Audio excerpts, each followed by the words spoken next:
മോനെ വളർത്തുമ്പോ മര്യാദക്ക് വളർത്തിക്കോണം. അതിലിത് മോളില്ല. എന്റെ മോളെ കാര്യമല്ല, തന്റെ മോന്റെ കാര്യം. പഴം വിഴുങ്ങി എന്തോടാ കേൾക്കുന്നത്? സത്യമായിട്ട് ഞാൻ ഒന്നും ചെയ്തില്ല അച്ഛാ. താണ്ടെ പഴം പോലും തൊലിക്കറിയാതെ ചെറുക്കനെ പറ്റി വേണ്ടാനും പറയുന്നു.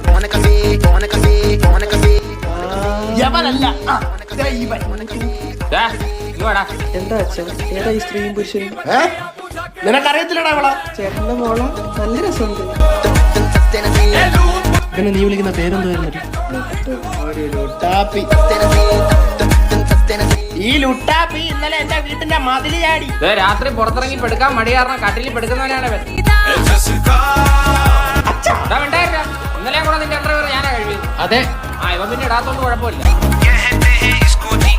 അതെ, ഇത് ഇവിടെ വെച്ച് നിർത്തിക്കോ. അതെ, ഇവര് അമ്മ ഇഷ്ടത്തിലാണെങ്കിൽ ഞാൻ ഇത് നടത്തി കൊടുക്കും. ഓനെ ഇത് നടത്തി കൊടുത്തിട്ട് നിന്റെ അമ്മാച്ചൻ ചെലവിനോട് കൂടാ.